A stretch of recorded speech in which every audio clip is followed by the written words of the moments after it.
ऐश्वर्या उत्तर प्रदेश के एक छोटे से गांव में रहती थी, लेकिन उसके सपने बहुत बड़े थे। उसे बचपन से ही एक्टिंग का शौक था। वो खुद को एक बड़े स्टेज पर देखना चाहती थी, इसलिए वो आखिरकार दिल्ली पहुंची। दिल्ली की ये चमक धमक भले ही मेरे लिए नहीं है, लेकिन मेरे सपनों की चमक इससे कहीं ज्यादा है। वो जिस थिएटर में एडमिशन लेना चाहती थी, वहां पहुंचने के बाद उसे पहली बार समझ आया कि उसके सपनों को पूरा करने की राह इतनी आसान नहीं होगी। उसे एडमिशन तो मिल गया, लेकिन थिएटर में एक्टिंग करने वाले बाकी लोगों का रवैया उसकी तरफ कुछ अच्छा नहीं था। हालांकि थिएटर के मालिक और डायरेक्टर सनी सर ऐश्वर्या को बहुत सपोर्ट करते थे। ऐश्वर्या, तुम्हारी मेहनत और लगन मुझे पसंद आई। यहां तुम्हें बहुत कुछ सीखने को मिलेगा। बस अपने आप पर विश्वास रखना। वो दिन रात अपनी कला को निखारने में जुट गई, लेकिन उसकी लगन, मेहनत और टैलेंट को देखकर बाकी लोग उसे निशाना बनाने लगे। एक दिन थिएटर के कुछ साथी आपस में खुसर फुसर कर रहे थे। देखो तो गांव की लड़की बड़े बड़े सपने लेकर आई है। इसे क्या लगता है कि ये हमारे शहर में टिक पाएगी? थिएटर तेरे बस का नहीं है ऐश्वर्या, वापस चली जा चूल्हा चौका करने। शक्ल देख अपनी आईने में। इन लोगों को आने कौन देता है दिल्ली में? सनी सर की गैर मौजूदगी में ऐश्वर्या के साथ बदतमीजी की जाती, उसके डायलॉग्स का मजाक उड़ाया जाता और कई बार उसे बेवकूफ बनाने के लिए गलत स्क्रिप्ट दी जाती। एक बार उसके कपड़ों में रंग डाल दिया गया ताकि वो सबके सामने शर्मिंदा हो। ऐश्वर्या, इनकी बातों का बुरा मत मानो। ये सब सिर्फ तुम्हारी मेहनत से जलते हैं। मैं तुम्हारे साथ हूँ। मुझे फर्क नहीं पड़ता रजनी।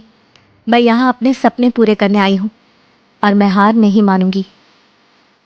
उसकी रैगिंग भी की जाती, उसे अजीब अजीब काम करने के लिए मजबूर किया जाता, जैसे कि पूरे थिएटर की सफाई करना या सबके लिए चाय बनाना। रजनी उसे इन लोगों से बचाने की कोशिश करती थी, लेकिन एक अकेली रजनी भी भला क्या कर सकती थी। यहाँ किसी में हिम्मत है तो मुझसे भिड़ कर दिखाए। ऐश्वर्या के साथ अब कुछ भी गलत हुआ तो मैं किसी को नहीं छोड़ूंगी। एक दिन जब अगले नाटक के लिए कास्टिंग की बारी आई, तो सनी सर ने सभी को हैरान करते हुए ऐश्वर्या को लीड रोल ऑफर कर दिया। ये सुनकर ऐश्वर्या की खुशी का ठिकाना नहीं रहा। उसने रिहर्सल में अपनी पूरी जी जान लगा दी।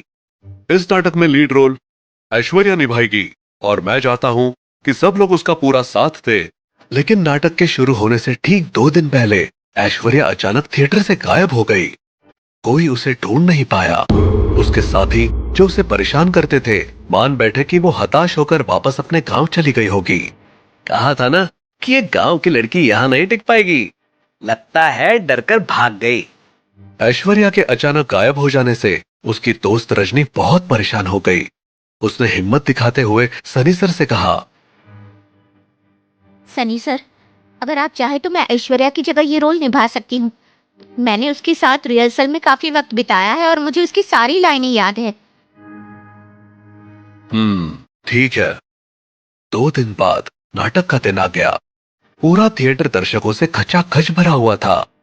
नाटक शुरू हुआ और रजनी की परफॉर्मेंस ने सभी को मंत्रमुग्ध कर दिया।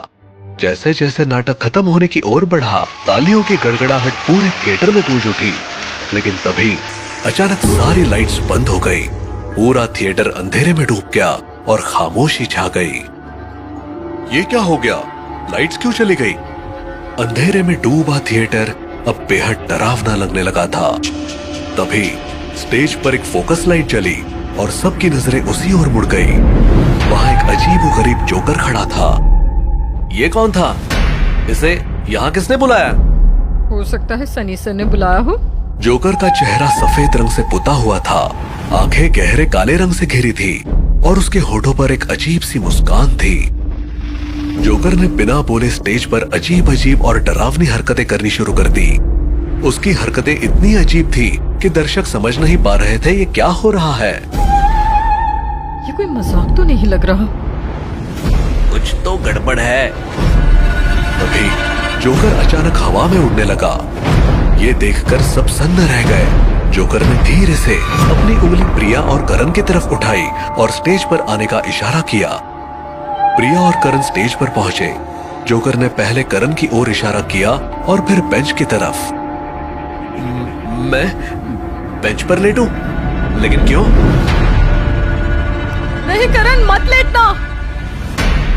जोकर कुछ नहीं बोला और करण हिचकिचाते हुए बेंच पर लेट गया। जोकर ने एक सफेद चादर निकाली और उसे करण के ऊपर फैला दिया। अचानक करण का शरीर हवा में उठने लगा। दर्शक इसे कोई जादुई ट्रिक समझकर तालियां बजाने लगे, लेकिन उनकी तालियां तब धीमी पड़ गई जब जोकर ने अपनी कोट की जेब में से एक चमचमाती हुई तलवार निकाली। ये क्या कर रहा है वो? कोई इसे रोको! लेकिन जोकर ने बिना किसी चेतावनी के तलवार से करण के शरीर को बीच से काट दिया। एक पल के लिए सब कुछ रुक सा गया। फिर करण का शरीर दो हिस्सों में बंटकर स्टेज पर गिर पड़ा और खून का एक लाल सैलाब स्टेज पर फैलने लगा। नहीं, ये नहीं हो सकता। करण!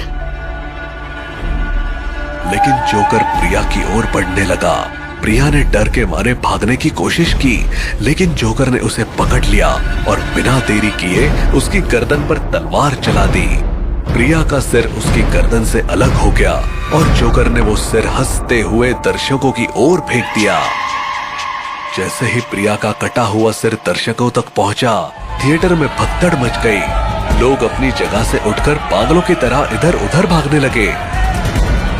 दरवाजे बंद है, हम फंस गए हैं। हर कोई जान बचाने के लिए भागने की कोशिश कर रहा था, लेकिन जोकर उनकी ओर धीरे धीरे बढ़ता जा रहा था। उसकी डरावनी हंसी पूरे थिएटर में गूंज रही थी, जिससे लोग और भी अधिक डर में डूबते जा रहे थे। जोकर एक लड़की के पास पहुंचा जो घबराई हुई अपने चारों ओर देख रही थी। उसने देखा कि जोकर उसे घूर रहा है। उसके मुंह से लगातार खून बह रहा है। वो इतना डर गई कि चीखते हुए वही बेहोश हो गई। जोकर ने अपने इसी अंदाज में कई लोगों को डराया और अपनी खौफनाक हंसी से सबको सन्न कर दिया। तभी थिएटर की लाइट्स फिर से जल उठी और दरवाजे खुल गए। लोग बिना किसी देरी के थिएटर से बाहर निकलने लगे। ये सब क्या हो रहा है? ये जोकर कौन है? भागते भागते लोग पार्किंग लॉट में पहुंच गए, लेकिन वहां पहुंचकर भी उनकी मुसीबतें खत्म नहीं हुई। कहाँ है मेरी गाड़ी? हमें यहाँ से जल्दी निकलना होगा। अरे हटो सामने से, मेरी गाड़ी कहाँ है? जल्दी भागो यहाँ से।